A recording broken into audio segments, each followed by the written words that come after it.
Assalamualaikum warahmatullahi wabarakatuh. Saya sering berbincang-bincang dengan seorang oknum hakim tinggi. Beliau sering bercerita dan saya suka mendengarkan. Di antara ceritanya bahwa beliau ini adalah seorang hakim tinggi yang pernah bertugas dari Aceh, beberapa kota di Sumatera, di Sulawesi, Nusa Tenggara Timur, dan di Sumba. Beliau sebagai hakim tinggi, sebagai pengawas senior,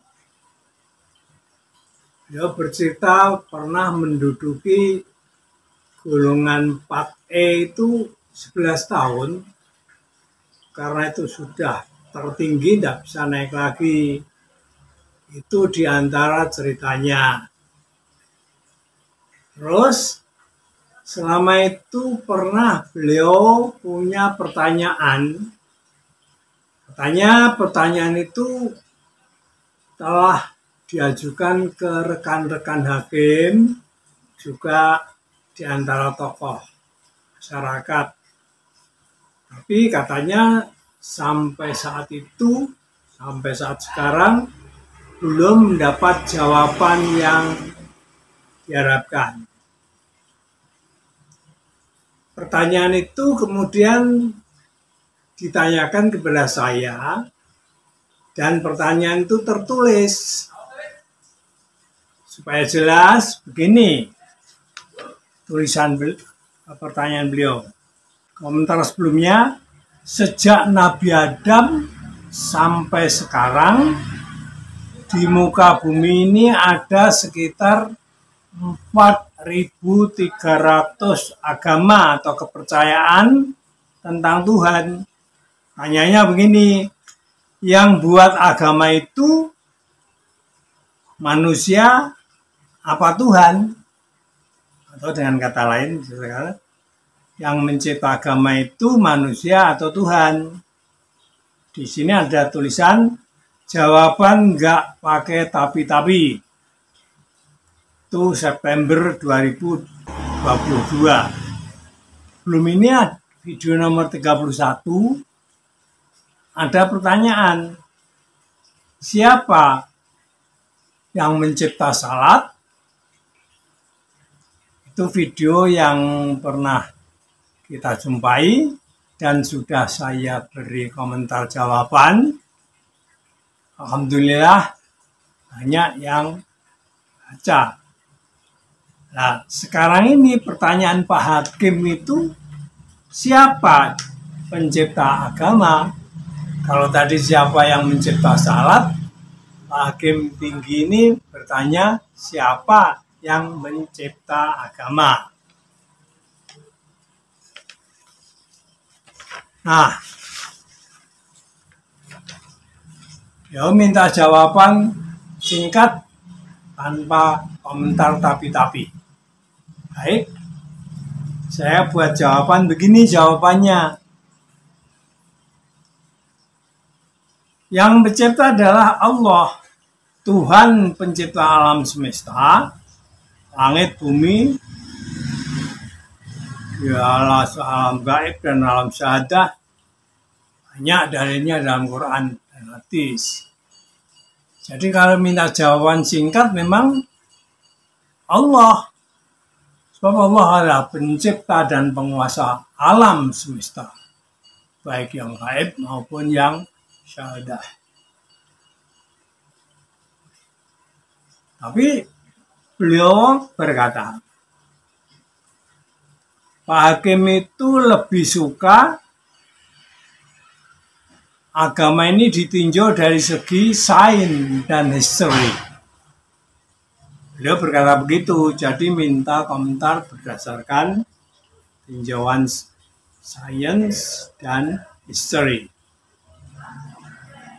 Nah, Kemudian ya saya komentari, saya setuju.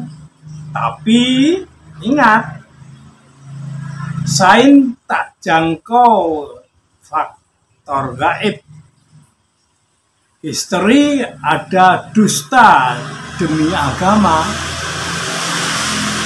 Karena beliau minta jawabannya, tinjauannya dari segi sains dan history.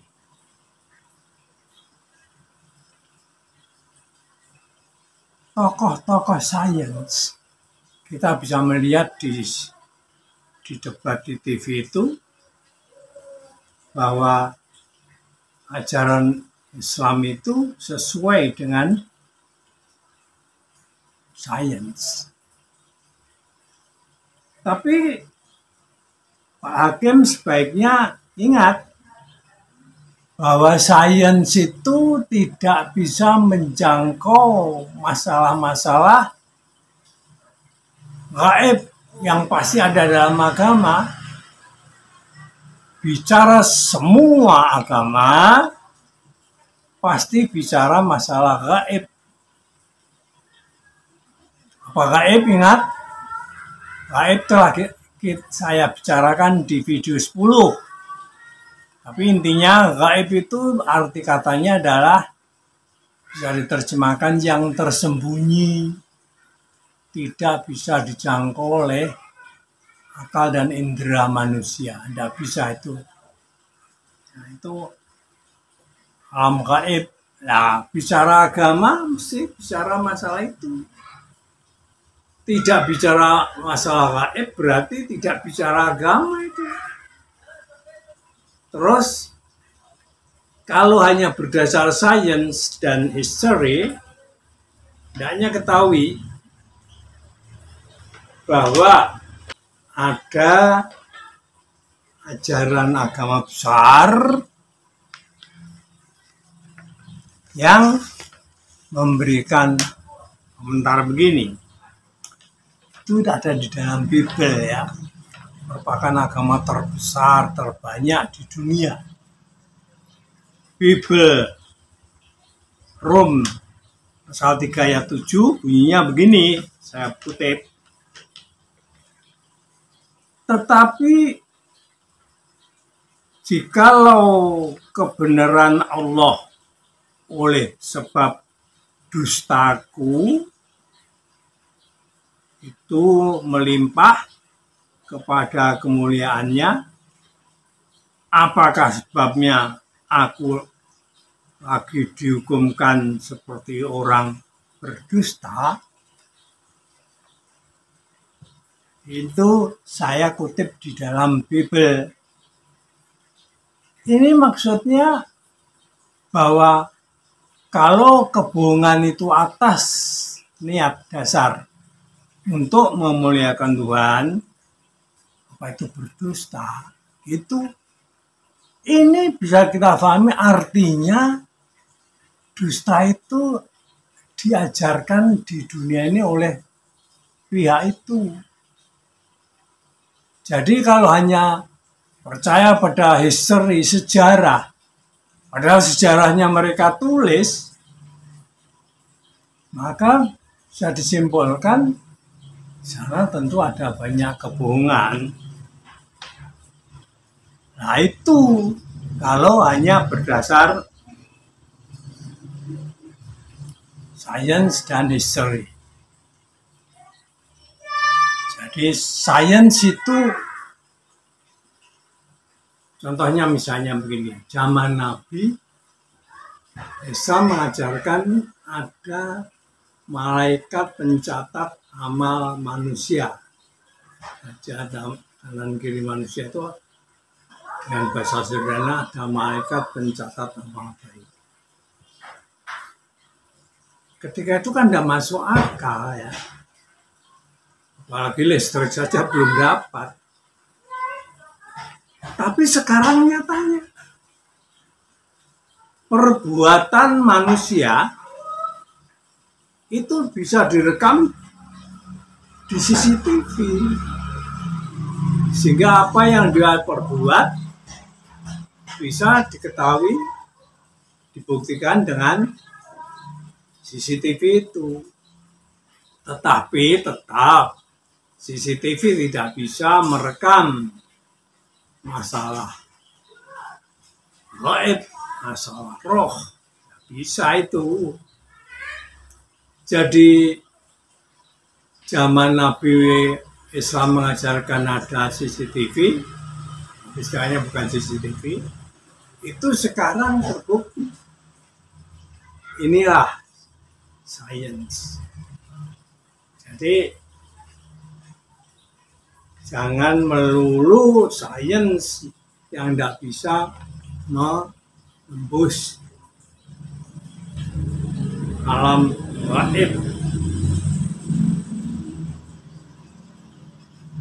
Alam gaib, lihat di video nomor 10. Intinya, gaib itu bisa diterjemahkan yang tersembunyi, tidak bisa dijangkau oleh manusia.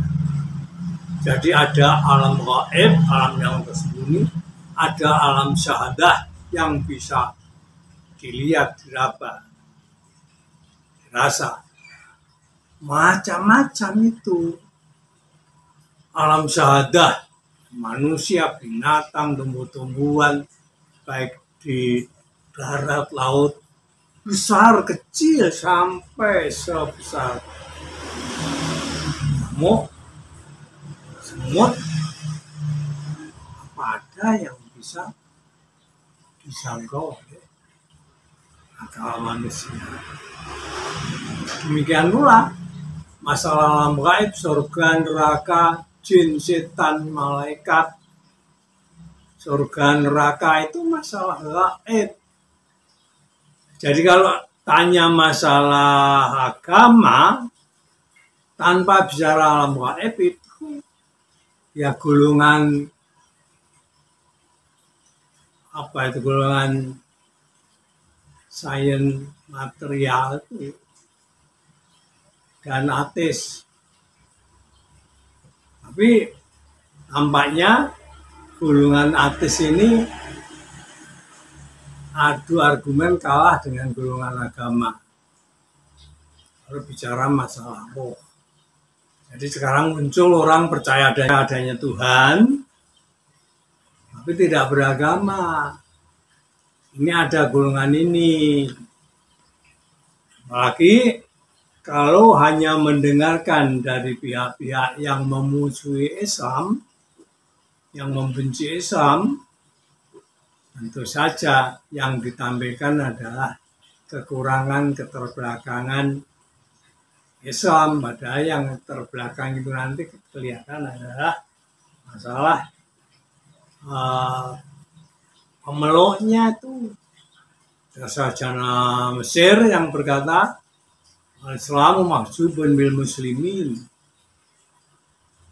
Jadi ketinggian Islam itu tertutup, teredupkan oleh orang-orang Islam. Jadi bukan salah agamanya, itu salah orangnya itu. Jadi ini adalah jawaban dari pertanyaan Pak Hakim, siapa yang mencipta agama? Tentu saja agama itu ada yang benar, ada yang salah. Tidak semua agama itu baik dan benar. Lihat di video nomor sekian itu juga masalah apakah semua agama itu baik dan benar. Kalau yang dibicarakan agama, Islam pasti tampil sebagai pemenang. Nanti bisa bicarakan pada video-video berikutnya. Jadi sebaiknya jangan hanya mengenal Islam dari pihak-pihak musuh-musuh Islam atau pembenci Islam. Apalagi tidak tahu bahwa yang dibicarakan itu adalah kebohongan, kedustaan dengan biaya buahnya itu. Beda dengan Islam. Insya Allah nanti dalam video berikutnya kita masih berbicara masalah agama. Sebab Pak Hakim ini juga masih ada beberapa pertanyaan yang kalau dijawab serentak sekarang itu terlalu lama dan membosankan. Jadi ringkas saja dulu ini yang bisa saya ambilkan. Mudah-mudahan mungkin banyak pihak-pihak siapa yang juga berpikiran berpedoman seperti Pak Hakim ini. Jadi akibatnya ada golongan itu bertuhan tapi tidak beragama. Karena agama itu juga ciptaan Allah. Demikian dulu ya. Assalamualaikum warahmatullahi wabarakatuh.